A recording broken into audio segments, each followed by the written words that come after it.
নমস্কার বন্ধুরা, আমার এভরিডে স্পেশাল চ্যানেলে আপনাদেরকে স্বাগত জানাই। আশা করি সকলে ভালো আছেন। আজকে আমি আমার পছন্দের একটা রেসিপি নিয়ে হাজির হয়েছি। আজকে আমার রেসিপি লাল শাক। লাল শাকের এই রেসিপিটা আমি একটু অন্য উপায়ে তৈরি করব। এই রেসিপি তৈরি করার জন্য আমি 1 আঁটি পরিমাণ লাল ডাঁটার শাক বাজার থেকে নিয়ে এসেছিলাম। তো আঁটিটা আমি প্রথমে খুলে নিচ্ছি। এগুলো সাধারণত খড় দিয়ে বা সুতো দিয়ে বাঁধা থাকে, তা খুলে নিয়ে আমি শাকটাকে দেখে নেব যে শুধুমাত্র লাল শাকই রয়েছে, না ওর সাথে কোনো আগাছা বা অন্য কোনো প্রকারের গাছপালা চলে এসছে। ভালো করে চেক করে নেওয়ার পরে আমি প্রতিটা ডাল থেকে আলাদা করে পাতাগুলোকে বেছে নেব। আর সরু সরু যে ডগাগুলো রয়েছে একদম সরু হলে সেগুলোকে নেব।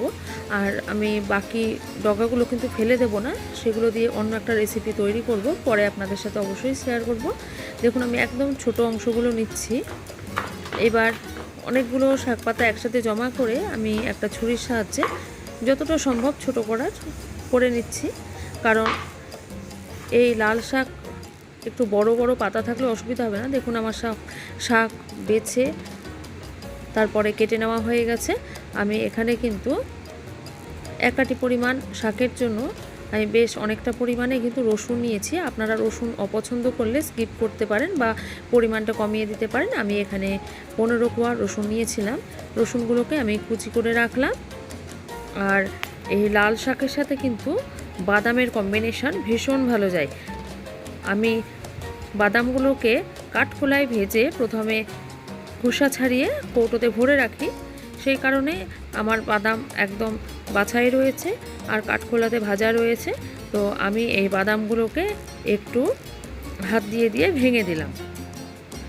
আপনারা হামালদিস্তায় বা একটা নোড়ার সাহায্যে কিন্তু ভেঙে নিতে পারেন হালকা করে। কড়াই হালকা গরম করে একদম লো ফ্লেমে, মানে আঁচ কোনোভাবেই বাড়ানো যাবে না, আমি 2 চামচ পরিমাণ পোস্ত ড্রাই রোস্ট করে নিচ্ছি, অর্থাৎ হালকা করে ভেজে নিচ্ছি। এই পোস্ত দিয়ে লাউ শাকের রেসিপিটা ভীষণ ভালো লাগে। আমি পুরো রান্নাটা সর্ষের তেলে করব। আমি কড়াই গরম করে অল্প পরিমাণে সর্ষের তেল গরম করে নিলাম। এবার এর মধ্যে আমি একটা কাঁচা লঙ্কা অর্ধেকটা করে দিয়ে দিলাম ফোড়ন হিসাবে। এর সাথে আমি ফোড়নের জন্য দিয়ে দেবো 1 চামচ পরিমাণ কালো জিরে। কালো জিরেটা হালকা করে নাড়াচাড়া করে আমি এর মধ্যে দিয়ে দেব রসুন কুচি। রসুনগুলো আমি ছোট ছোট কুচি করে কেটে রেখেছিলাম। আরও একটু ছোট করলেও কিন্তু খেতে ভালো লাগবে, আপনারা চাইলে আরও একটু কুচি করে নেবেন। রসুনগুলোকেও হালকা আঁচে ভাজা করে নিতে হবে। যখন এরকম পর্যায়ের অনেকটাই ভাজা হয়ে যাবে রসুনগুলো, তখন এর মধ্যে আমরা অ্যাড করে দেব আগে থেকে খোসা ছাড়িয়ে ভেজে রাখা বাদামগুলোকে দেওয়ার পরে আমি আবারও খুব ভালো করে এটাকে ভাজা করব। একদম হালকা আঁচে আমাদেরকে ধৈর্য ধরে এটা একটু হাতে সময় নিয়ে ভাজা করে নিতে হবে। বাদাম আর রসুন কুচিগুলো ভাজা হয়ে গেছে। এবার যে পোস্তটা আমি ভেজে রেখেছিলাম সেটা অর্ধেকটা পরিমাণ আমি এর সাথে মিশিয়ে 3 থেকে 4 মিনিট একটু ভাজা ভাজা করে নেব। আর আমি যে শাকগুলো বেছে রেখেছিলাম শাকগুলো কিন্তু খুব ভালো করে ধুয়ে নিতে হবে। আমি তো 5 বার ধুয়েছি। একটা বড় হাঁড়ির মধ্যে জল ভর্তি করে নিয়ে তারপরে এই দেখুন স্ট্রেনারটার মধ্যে আমি জল ঝরিয়ে নিয়েছি।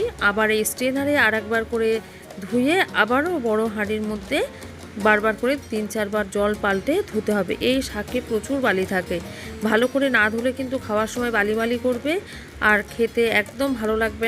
তাহলে কষ্ট করে রান্না করে ভালো টেস্ট হওয়া সত্ত্বেও মুখে বালি পড়লে টেস্টটাই মাটি, খাওয়াটাই মাটি হয়ে যাবে। সেই জন্য এই শাককে উপকরণ কম বেশি বা কোনোটা যদি স্কিপ করা যায় তাও ভালো।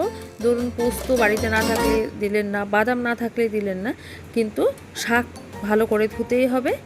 আমি শাকটা দেওয়ার পরে লবণ দিয়ে দিলাম। লবণের মাপটা কিন্তু দেখে যতটা শাক আছে তার অর্ধেক পরিমাণে দিতে হবে। মানে আমার কড়াই ভর্তি শাক ছিল, দেখুন কমে কতটা হয়েছে। তা আমি কড়াই ভর্তি শাকের জন্য যদি 2 চামচ লবণের প্রয়োজন পড়ে, আমি সেখানে কিন্তু 1/2 চামচ লবণ দেব। শাকটা থেকে জলটা শুকিয়ে গেছে। ঢাকা দিয়ে রেখেছিলাম আমি অনেকক্ষণ ধরে, অন্তত 15 মিনিট তো রাখতেই হবে। শাক দিয়ে প্রচুর জল বের হবে, কোনো এক্সট্রা জল আমি অ্যাড করব না। দেখুন মোটামুটি আমার রেডি হয়ে গেছে। এবার এর মধ্যে চিনি আর যে পোস্তটা আমি শুকনো কড়াইয়ে ভেজে তুলে রেখেছিলাম সেই বাকি পোস্তটা ভালো করে মিশিয়ে দিলাম। এইভাবে করে আপনারা একবার অবশ্যই বাড়িতে লাল শাক রান্না করে দেখবেন। এই শাক তো 12 মাসই প্রায় পাওয়া যায়, আর শীতের সময় অন্যান্য শাক পাওয়া গেলেও গরমের সময় কিন্তু শাক খেতে গেলে এই শাক আমাদের ভরসা। আপনারা অবশ্যই এটা বাড়িতে এই প্রসেসে তৈরি করবেন, খেতে ভীষণ সুস্বাদু হবে। আপনারা সকলে সুস্থ থাকবেন, ভালো থাকবেন। নমস্কার।